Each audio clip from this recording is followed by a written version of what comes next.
J'ai travaillé sur les femmes et sur le travail des femmes. Je me suis posé la question de finalement, en fait, où est-ce qu'elles étaient dans le tissu urbain rennais et surtout, quelles étaient leurs professions, qu'est-ce qu'elles faisaient. Alors, pour ce travail, je me suis concentrée sur 3 paroisses. Donc, vous avez la paroisse Saint-Toussaint, Sainte-Georges et Saint-Hélier. Donc là, vous avez une petite carte. Donc, Saint-Toussaint, c'est ici, Saint-Hélier, c'est là, et Saint-Georges, c'est celle qui est en bleu-vert. Donc voilà, c'est pas la globalité de Rennes, mais ça permet quand même d'avoir un petit échantillon sur ces femmes-là et qu'est-ce qu'elles faisaient. Alors, et comme source principale, ça a été les rôles de la capitation. Donc apparemment, vous savez pas forcément quel type d'archives c'est. Donc les rôles de la capitation, c'est un impôt qui était assez récent sous l'Ancien Régime, qui est apparu en 1695 et surtout qui était là pour essayer de financer la guerre contre la Ligue d'Augsbourg, donc au XVIIe siècle. Ce nouvel impôt, il est un peu différent. Là, ici, le roi souhaite imposer en fait à hauteur des revenus de ces sujets. Alors ça, c'est la théorie.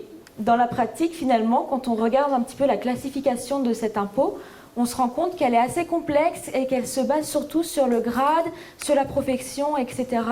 Des sujets. Et finalement, on ne voit pas plus que ça. Enfin, on voit si effectivement quand même leur statut économique, entre guillemets, mais c'est surtout quelque chose qui permet de se rendre compte de la hiérarchie sociale de l'Ancien Régime. Cet impôt-là, cette source-là pour mon travail est très intéressante, tout simplement parce qu'on peut voir des femmes. Il y a des femmes qui sont présentes noir sur blanc sur ces archives. Et pourquoi ? Eh bien, tout simplement parce qu'on imposait en fait les chefs de foyer. Et parfois, ces femmes étaient chefs de foyer. Donc, par exemple, on a l'exemple surtout pour tout ce qui était les femmes des soldats qui n'étaient pas tout le temps présents. Et du coup, quand la personne qui venait relever l'impôt marquait le nom des femmes qui étaient présentes. Sur ces impôts-là, on va retrouver plusieurs informations. On va avoir non seulement parfois le prénom, mais aussi le nom des sujets. On a aussi leur profession, leur statut matrimonial, s'ils sont mariés, veufs ou pas. C'est pas écrit célibataire, mais du moins on peut facilement le deviner quand il n'y a pas l'un ou l'autre. Enfin aussi l'impôt en lui-même, qui permet de se rendre compte un petit peu de leur niveau de vie. Alors mon mémoire, il se concentre sur plusieurs aspects. Là, j'ai pas le temps de tout développer, mais on peut parler de ces trois points. Premièrement, la géographie de Rennes. Alors, à Rennes, on va trouver un petit peu une sorte de clivage entre la ville basse, qui est actuellement entre République, entre guillemets, et le nord de Rennes, qui est finalement assez pauvre. Pourquoi cette partie-là de la ville est pauvre ? Tout simplement parce qu'on a à ce moment-là la Vilaine, qui est régulièrement en crue et qui inonde souvent les rues rennaises. Donc là, on va retrouver effectivement les populations plutôt précaires et malheureusement beaucoup de femmes. On a aussi donc la ville haute, donc, qui est plus le sud de Rennes, donc ici à peu près entre Sainte-Anne et République. Et là, on a quand même des niveaux un peu plus aisés. Alors certes, on a toujours des femmes, enfin plutôt des populations qui sont aussi un peu précaires, mais c'est ici que j'ai retrouvé les personnes qui avaient un niveau de vie plutôt confortable. Notamment, par exemple, une femme qui était à hauteur d'une 30aine de livres imposés. Ce qui est quand même pas mal, sachant que la plupart étaient plutôt autour des 15 sous. Oui, voilà, c'est vraiment très peu. Et enfin aussi, pour la géographie un petit peu du travail en lui-même, finalement, l'unité productrice, c'était la maisonnée. Maintenant, nous, on a l'habitude d'avoir notre lieu de vie et notre lieu de travail qui est différent.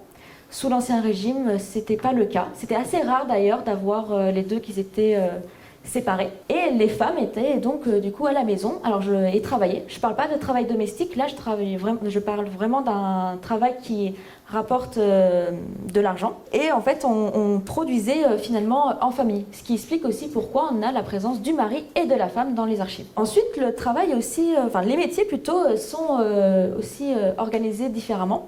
On a 2 types de métiers. Le premier, c'est les métiers qui sont organisés en jurande, c'est-à-dire les corporations. Alors les corporations, ce sont des regroupements d'individus qui ont une liste de règles, entre guillemets, pour savoir comment en fait ils doivent travailler. C'est aussi des lieux où il y a beaucoup de soutien On n'oublie pas que l'Ancien Régime c'était assez compliqué et que parfois on avait des coups durs et donc les personnes de la même profession venaient aider les personnes en difficulté. Ces corporations sont assez hostiles aux femmes, même si on trouve des corporations féminines. Alors là, surtout sur Paris, à Rennes, personnellement, je n'en ai pas trouvé.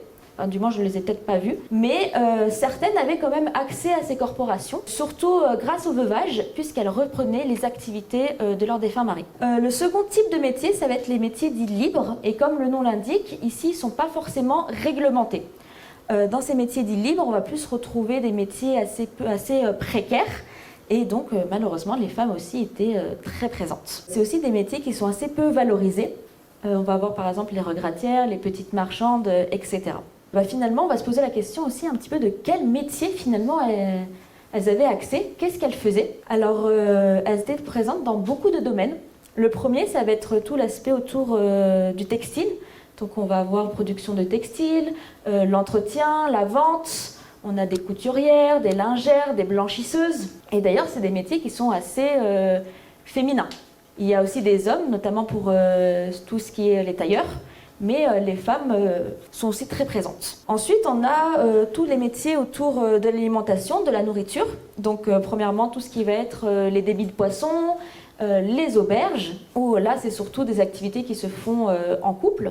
Donc, on a la présence du mari et de la femme. Pour les métiers aussi de la production, donc alimentaire, des poissonnières, des bouchères, des épicières, qui là aussi, alors là, on a aussi, pareil, c'est des métiers qui sont assez mixtes, mais on a aussi une présence de femmes et qui d'ailleurs, je trouve, s'en sortent plutôt pas mal comparé à d'autres. Et enfin, on a aussi les marchandes, donc tout ce qui va être la vente. Et c'est d'ailleurs justement dans cette catégorie-là qu'on va retrouver les femmes qui peut-être sont les plus aisées. Donc les marchandes, on a parfois dans les archives seulement la mention de marchandes, mais on a aussi par exemple des fabricantes de bas, des femmes qui vendaient des petites choses, des quincaillères, etc. Donc finalement, en fait, ces femmes, on se rend compte qu'elles travaillent aussi. C'est pas l'image qu'on a de la femme au foyer de l'Ancien Régime. Non, c'est pas du tout le cas. C'est même indispensable pour la survie du foyer. On ne pouvait pas se passer d'un revenu complémentaire. Et même si elles sont assez peu visibles, elles sont tout de même présentes. Donc là, je vais passer à mon autre diapo où je souhaiterais vous montrer finalement qu'est-ce que c'est les rôles de la capitation, pour que vous puissiez voir, et encore c'est de la paléographie, c'est pas toujours très visible. Là, vous avez certaines femmes qui sont nommées. Donc si vous regardez la première ligne, on lit la veuve, je pense, Machy, fabricante de bas, qui est-elle imposée à 6 livres. Donc là, l'information, on a tout de même son nom de famille, sa profession et son statut matrimonial, donc de femme veuve. Et enfin, tout en bas, vous voyez ce qui est écrit, je pense, là, Savary, tailleuse. Et là, c'est pas la même chose pour elle, c'est qu'un sou. Alors ces deux femmes, elles sont présentes dans la même rue, ce qui permet aussi de montrer que finalement, on a des personnes avec des milieux de vie assez différents. Donc voilà 2 exemples de femmes qu'on peut retrouver dans les archives. Et la seconde, qui est un peu différent.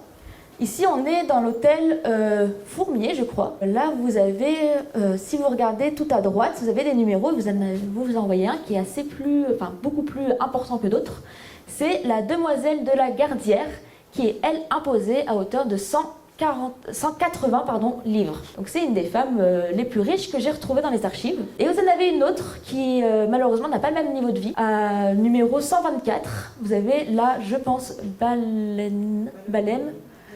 Ballerine, oui, qui elle est vendeuse sauterie peut-être. Donc elle est imposée à hauteur de 7 livres et 4 sous. Donc là c'est un exemple de plusieurs femmes que j'ai pu trouver dans les archives. En conclusion finalement de ce mémoire, en fait on se rend compte que les femmes elles sont omniprésentes dans l'économie rennaise. Et aussi dans beaucoup de secteurs, elles ne sont pas cantonnées qu'à un seul domaine. Le travail est assez peu visible malheureusement dans les sources. Puisque à partir du moment où il y avait le mari ou un homme dans le foyer, on prenait plus son nom à lui que les femmes. On a beaucoup d'exemples. On a par exemple monsieur Dupont, par exemple tailleur et sa femme. Et là, malheureusement, sa femme, qu'est-ce qu'elle fait? Est-ce qu'elle travaille avec lui? Est-ce qu'elle fait autre chose? Et on ne l'a pas indiqué. Lisandre a parlé tout à l'heure des homonymes. Et effectivement, on en retrouve beaucoup, donc parfois on peut se poser la question de est-ce que c'est la même personne ou non. J'ai pu remarquer aussi qu'il y a quand même une assez grande misère féminine, notamment dans le veuvage, puisque c'est des femmes qui sont malheureusement n'ont plus la protection masculine, et parfois ça peut donner des situations assez terribles où elles deviennent extrêmement pauvres. Alors ce mémoire a tout de même aussi ses propres limites. Moi j'ai travaillé que sur les rôles de la capitation. Ces rôles de la capitation, c'est un impôt. Et à l'époque aussi, on avait des personnes qui ne pouvaient pas être imposées puisqu'ils n'avaient pas les ressources nécessaires. Et à ce moment-là, je pense, et du moins on pense, que beaucoup de femmes sont tout simplement passées sous les radars, puisque trop pauvres pour être imposées.